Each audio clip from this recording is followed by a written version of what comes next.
Bonjour Christophe Onodibio. Bonjour Elvire. Merci de venir à la Galère nous parler de votre roman qui est paru chez Gallimard, Croire au merveilleux. Croire au merveilleux est le récit d'un deuil et d'une renaissance. Et d'emblée, je vais vous poser la question, qui est César ? Et votre héros, qui est un héros entre deux eaux. Oui, César est un jeune, encore jeune père de famille qui se console extrêmement difficilement de la perte de la femme qu'il aimait, qui est la maman d'un petit garçon avec lequel il vit. Et en fait, c'est le personnage de Plongée, c'est le personnage de Désagrégé aussi, qui était mon premier roman. Et quand commence Croire au merveilleux, il a décidé de se supprimer. Ça commence de façon très sombre, et puis le roman s'éclaire progressivement, parce qu'il pense être un poids en fait pour ce petit garçon qui, chaque fois qu'il le voit, ressemble évidemment à sa mère, donc lui apporte un surcroît de douleur. Et donc César est un personnage que j'ai voulu sauver, prendre non pas par la main mais presque par le col, par l'intermédiaire d'une jeune fille qui s'appelle Nana, qui va faire irruption dans sa vie et qui va ramener cet homme de l'ombre à la lumière, de la mort à la vie, et lui faire prendre conscience qu'il est temps peut-être de devenir un père de famille et de s'occuper de ce petit garçon qui attend que son père se réveille de ce long sommeil. Oui, car votre livre parle de l'enfance.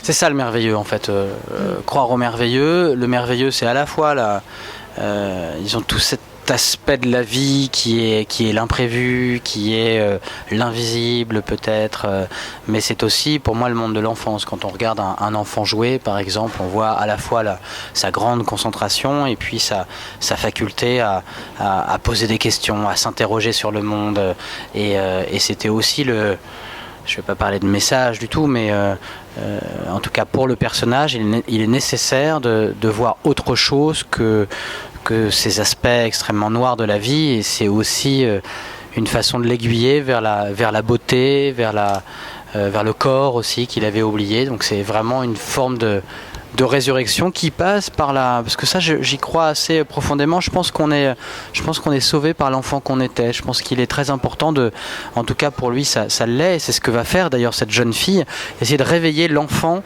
enthousiaste, curieux qu'il était, qui va peu à peu repeupler le corps et l'esprit de cet adulte meurtri. Voilà, c'est ça le merveilleux, c'est le monde de l'enfance.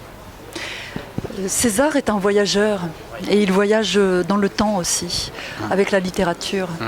C'est ce que vous nous offrez avec ce livre, un voyage oui, dans l'espace et le temps. Pardon. C'est un voyage, donc c'est un homme qui est à la fois sauvé, qui va être sauvé par les histoires qu'on lui racontait quand il était enfant, qui va être sauvé par les forces de transmission de la littérature, et notamment de la mythologie et de la littérature antique. C'est-à-dire tout ce merveilleux, cet autre merveilleux des contes, des légendes grecques. César a été un petit garçon qui a grandi au Havre et qui, grâce à la langue grecque, s'est ouvert à la Méditerranée et à ce monde, à ce feuilletage de mythes qui se superposent, ces histoires absolument fabuleuses, à ce soleil aussi, à ces flots de la Méditerranée, aux souvenirs d'Ulysse. C'est vrai que j'ai aimé emmener ce personnage, je disais, de l'ombre à la lumière, et l'amener des rivages parisiens aux rivages méditerranéens, au sud de l'Italie, à la Grèce, donc à cette Méditerranée éternelle, à la fois contemporaine et très très ancienne, qui va faire ressurgir devant ses yeux, dans son esprit, les grandes figures de grands voyageurs comme Ulysse, les sirènes, Orphée aussi et Eurydice. Donc c'est l'idée aussi que ces histoires, que ces mythes, quand on a eu la chance de les connaître enfants, ne nous quittent jamais et nous donnent peut-être, ou nous transmettent cette capacité d'émerveillement qu'il est nécessaire d'avoir pour vivre et revivre, et qu'il est nécessaire de transmettre aux générations qui viennent. Donc c'est un grand voyage du côté de la Méditerranée, du côté de la littérature, du côté des mythes, et du côté de la vie, et du côté du corps aussi, et de l'imagination. Votre personnage aussi il est en possession d'une intrigante petite statuette qui est brisée, coupée en deux, qui l'accompagne au fil du récit. Qu'est-ce que raconte cet objet ? Je crois que quand on est confronté à la perte d'un être cher, souvent il reste évidemment des souvenirs, mais il reste des objets qui permettent à ces souvenirs de s'incarner.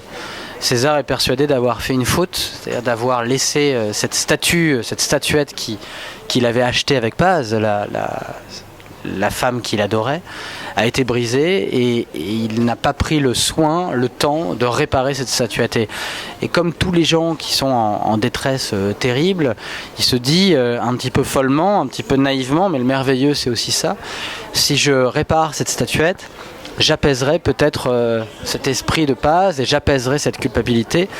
C'est l'idée que j'aime, l'idée grecque du symbole, c'est-à-dire dans l'Antiquité, il n'y avait pas quand on signait un contrat, on rompait un morceau d'argile et ces deux morceaux d'argile voués à être réunis faisaient foi sur toutes les paroles, tous les discours.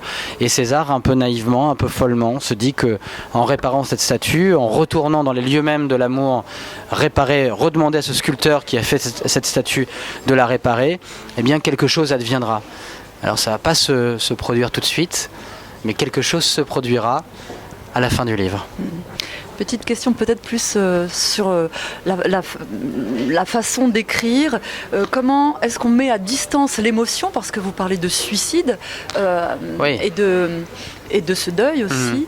Comment l'écrivain que vous êtes a réussi à, je pense que vous avez réussi à le faire, à mettre à distance l'émotion pour pas laisser le pathos envahir le livre. Oui, non, moi je savais qu'il allait, je savais dès le départ que ce personnage, j'avais envie de le sauver, j'avais envie de le reprendre. Il m'accompagne depuis maintenant 5 ou 6 livres.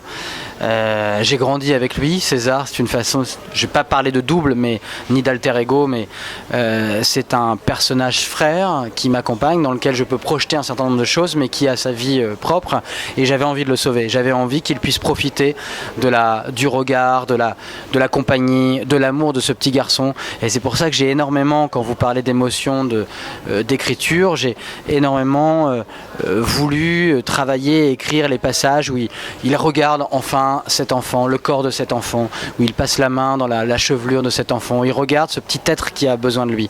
C'est vrai que ça commence très très dur, ce sont les premières pages. Il est plus dans un retrait, c'est-à-dire que j'ai voulu vraiment le montrer comme quelqu'un qui veut se retirer, voilà, se retirer de la vie. Et moi j'avais une idée évidemment derrière la tête, enfin, je savais très vite que grâce à cette jeune femme qui s'invite dans sa vie, et d'ailleurs qui est peut-être tout à fait autre chose qu'une simple jeune femme qui s'invite dans sa vie, et ça je me suis amusé à semer plein d'indices dans le livre. Il y a un aspect aussi enquête mythologique dans ce livre-là, mais je voulais travailler sur les sensations, passer de la nuit et de la canicule qui ouvre cette espèce d'état où tout semble figé, tout semble lourd, pour aller justement vers les baignades, vers les citrons qui sont si importants dans les passages sur la côte amalfitaine, ces aubes magnifiques en Grèce, ce temps méditerranéen où on a l'impression que l'éternité peut être là. Un côté, j'aime beaucoup Nos de Camus, tous les textes de Camus vraiment sur la Méditerranée. Et je voulais qu'il y ait presque cet éblouissement, et que cet homme-là, qui est au départ fauché par la vie, se fasse nourrir justement par cette vie, que son corps se réveille, que son âme se réveille, que l'amour qu'il a pour les choses, pour les êtres, à commencer par ce petit enfant, se réveille. Donc le début est très très dur, c'est quelques pages, que très vite on aille justement vers cet éblouissement, et je voulais que le lecteur, par les mots, ressentent ce que c'est que le réveil d'une âme, le réveil d'un corps, le réveil d'un père, devant aussi, parce que c'est important de le dire aujourd'hui, la beauté aussi de la vie, même si on vit dans un monde dangereux, difficile, chaotique. Il est chaotique, mais il n'est pas que chaotique. Il est dangereux, mais il n'est pas que dangereux. Il est sombre, mais il n'est pas que sombre. Il est aussi très lumineux, à condition, justement, peut-être, de croire au merveilleux. Mais ça, il ne pouvait pas le faire tout seul. Il fallait que ça passe par cette jeune femme, par cette jeune grecque, qui semble dépositaire d'un savoir très ancien et d'une bienveillance qui, aujourd'hui, nous fait défaut. Merci beaucoup. Pour terminer cet entretien, la dernière question. Quel livre ou quel auteur aimeriez-vous partager avec vos lecteurs ? J'aimerais partager avec eux, je pense, l'Iliade ou l'Odyssée d'Homère, que j'ai beaucoup relu pour croire au merveilleux, Et notamment ce chant, ce fameux chant des sirènes, où j'ai redécouvert en le relisant que les sirènes ne chantent pas seulement et ne promettent pas seulement à Ulysse un chant merveilleux, elles lui promettent le savoir total. C'est-à-dire qu'elles disent qu'elles chantent, mais qu'elles savent ce qu'il est advenu sur la terre et ce qu'il adviendra sur la terre féconde.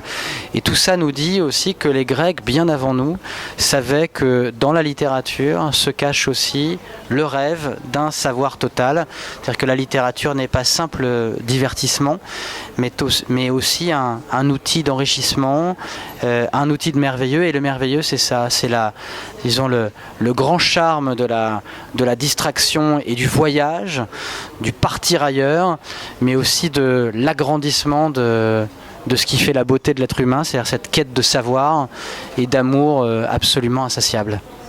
Merci Christophe Honoré. Merci à vous.